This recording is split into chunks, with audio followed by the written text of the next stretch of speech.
What the hell is zombie content and why is ChatGPT citing it? All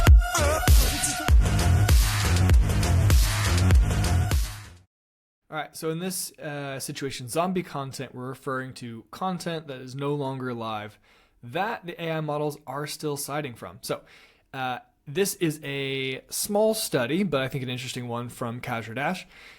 He posted 50 pieces of content that were a mix of different comparative content. So he did comparison pages, which is think like Wise versus Revolut, company versus company.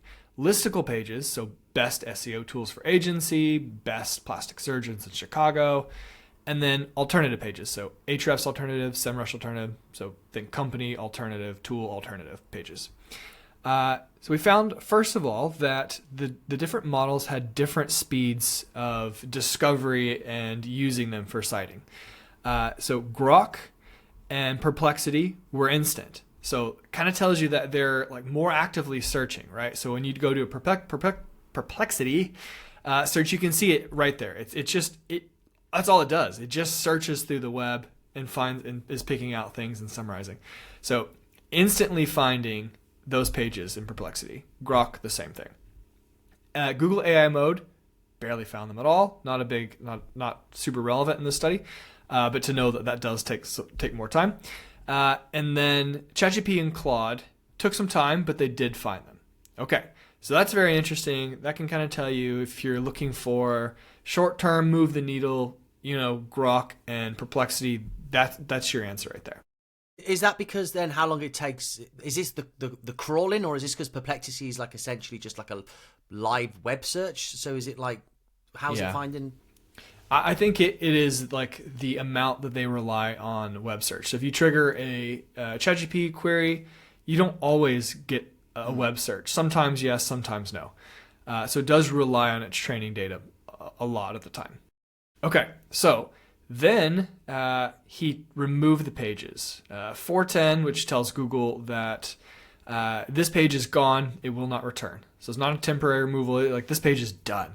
So not technically a zombie then, because zombies, they're dead, but they're still very much walking around trying to kill you. Well, this URL is still walking around in some of the models. So. Okay, right, yeah, that makes sense. So Grok, Perplexity was instant. Like it stopped referencing them. Okay, Grok was pretty quick.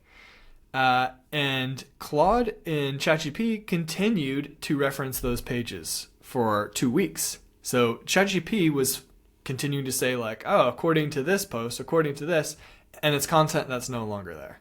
So that tells you how much more they rely on what it's already discovered, which is probably about like the cost to crawl. It's something to do with that.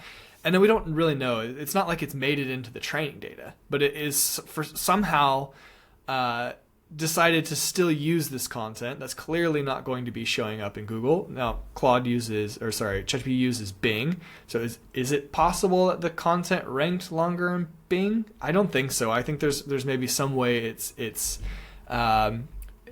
remembering what it's used. Yeah, like a cached search almost, maybe. When I ranked a parasite page on dig.com, which then got picked up by Perplexity and Grok really quickly, so exactly what Kazra observed from his study. My page then got dinged because I tried to publish another post on the same account, so it got removed. And it was still indexed in Google for about 10 days after the URL was dead, and it was still getting sourced in ChatGPT up until I'd seen that the URL was removed from the Google index. So that's pretty interesting. Yeah, 100%. Okay, so Grok and Perplexity, this is where he saw the biggest gain. So before posting the new content, on Grok he had 7 mentions. Now, he doesn't get into like what the exact queries he's running. So you can kind of guess based on the kinds of content, but we don't know beyond that. But Grok went from 7 mentions with the 10 articles published. Because the study published 10 and then 20 and then 20, so 50 total. And then once they published the additional 20, we've got 30 live articles. There was 25 mentions. Now, once all 50 were published, there were 41 mentions. So that's a large number of mentions from 50 articles. 50 articles is a lot, of course. But you can see that's a lot of mentions. Now, Perplexity went from 6 to 23 to 39. So both models heavily finding this content and using it right away, seeing an instant increase. The things we don't know about this are how competitive these terms were. I mean, if you're publishing content around Ahrefs versus SEMrush, which are two huge SEO tools that have lots of that content already out there, probably unlikely to actually be discovered. But let's say you're publishing content on maybe two smaller tools that aren't well covered, two smaller companies that there's not a lot of content like this. That's probably where you're going to see that quick discovery. Yeah.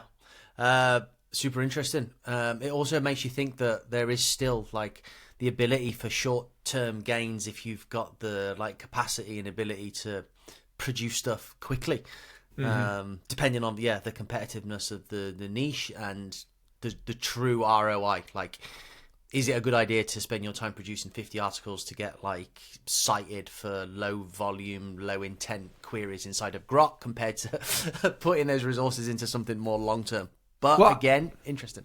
I think what's compelling about this is this wasn't like 50 listicles saying who's the best this for that. There were, I think 20 listicles overall, but the other 30 were the kind of content that most companies produce anyway.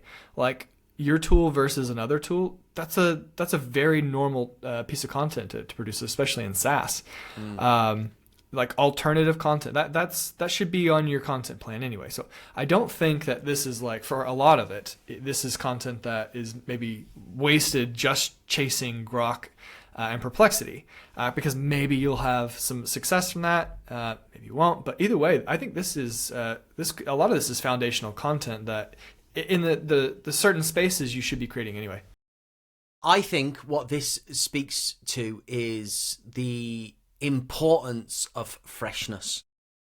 I genuinely think, and I think we should maybe do a test on this, and I'd like to know if like content refresh has the same impact as like pure content freshness. But I've seen from our own articles that we produce, if I've done a refresh, I'll see it appear inside of the LLMs, in particular places like Perplexity, the faster like crawling ones, but also ChatGPT. And I'd love to know if a content refresh, I think it pretty much does have the same impact. And I think that is clear, isn't it? Is that we've got to be, the models love fresh content. Like if I produced an article, AI visibility, best AI visibility tool, and I just produced one and I went and searched for best AI visibility tool inside of these models, there's a really good chance that this freshly produced, well-written article I've done is going to appear, which means we need to be like on the hamster wheel of content production or content refresh production yet again. Yeah, 100%.